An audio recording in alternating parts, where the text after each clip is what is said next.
In what ways does your media product use, develop, or challenge forms and conventions of real media products? Well, our film, thinking about sound here, we changed our idea from using dialogue to making it a silent opening to a film, just using a song soundtrack. I think this is subverting the usual thriller codes and conventions, as usually thriller films start with dialogue, so you know what's going on, you know where the story's heading, you know what type of thriller it is, either whether it's psychological or gory or whatever, or if they're going somewhere. They don't usually use a song soundtrack at the beginning, they usually bring that in later, but if they do, it's usually like piano or like a tune played over and over again, or some violins going a bit crackers.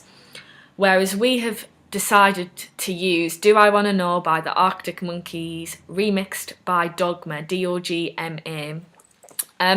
This song's quite chilled, but it's quite edgy, and it really represents our teen characters. Whereas it doesn't, it sets the mood for them taking drugs at the beginning. However, we have challenged the codes and conventions in that area of sound, but in sound effects, we've used things such as the heartbeat and the drone at the end and the beginning, which supports the thriller and it adds suspense and it just keeps you wondering what's going to happen, because you're like, oh, what was that? What's going to happen? So yeah, considering the characters, we've thought that in usual thriller films that have teenagers in, they always have the leader, the joker, the promiscuous girl, and the shy person. And we've supported that, and we've given our characters basically one of that stereotype. And these characteristics are represented in films such as Cabin in the Woods and Carrie.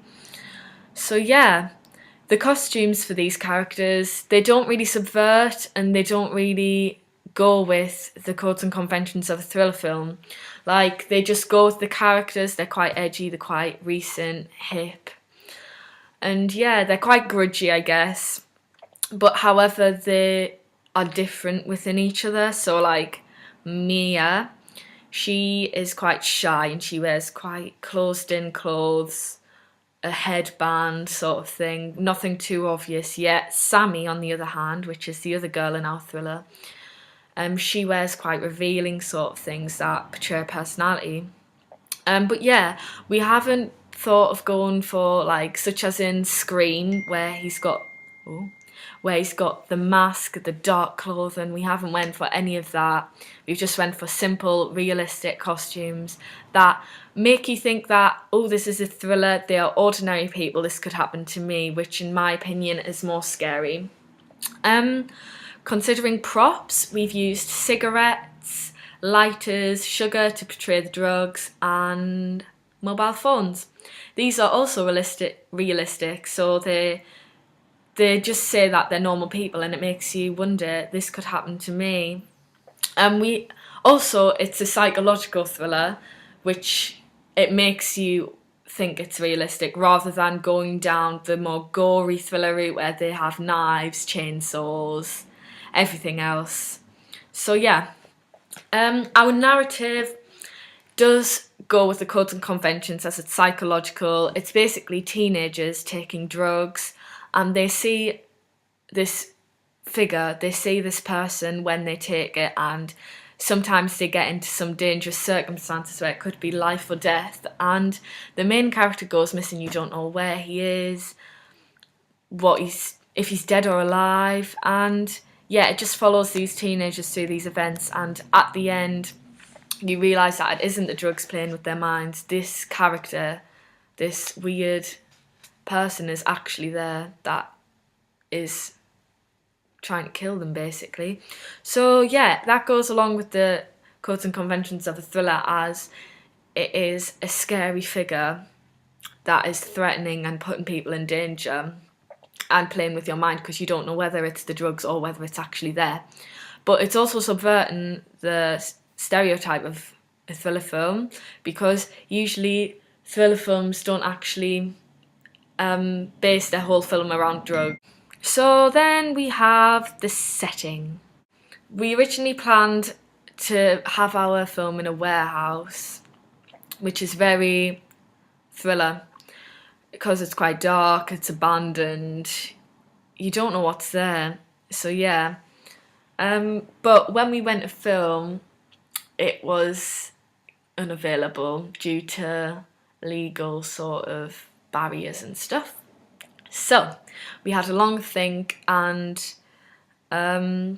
we then thought about basing it in a flat or a house of one of the characters, such as Harvey. But we thought when we filmed that, it just didn't give off the vibe we wanted to. It wasn't scary, it wasn't tense, it wasn't dark. It just looked like a bunch of teenagers taking drugs in a house, which wasn't the effect we wanted to give off. So then we found an alleyway, and we asked the owner of it if we could use it, and he was very supportive and he let us. And basically this alleyway is very old. It's all brickwork. It has old like plants going up the walls, weeds and stuff.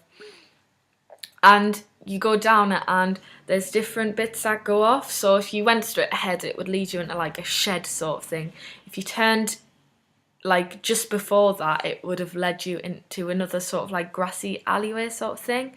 And if you went like further near the entrance, you would have went into sort of like a concrete sort of square. This alleyway was out of the way, it was dark, it was scary, it was quite tense, so it went very well with our thriller film. And then we have our light. We always planned to film at dusk, but when we filmed at dusk, the period of time where it was just right lighting and when it went to pitch black was so quick it wasn't possible to film, and if we filmed in the dark you couldn't see the footage that we were producing. So we then filmed it eventually in the afternoon where it wasn't at the brightest of the day, but it wasn't dark, it was just a normal light. So when we took it to final cut and to edit in, we edited it so it was quite dark, it was gloomy, it was dull, which is very codes and conventions of a thriller film, as it makes you think, what's there behind them? They're all alone, it's nighttime, what could happen? Because there's a lot of creepy people out at nighttime and they're taking drugs, so the world's your oyster, anything could happen, and it keeps the audience in suspense. So yeah,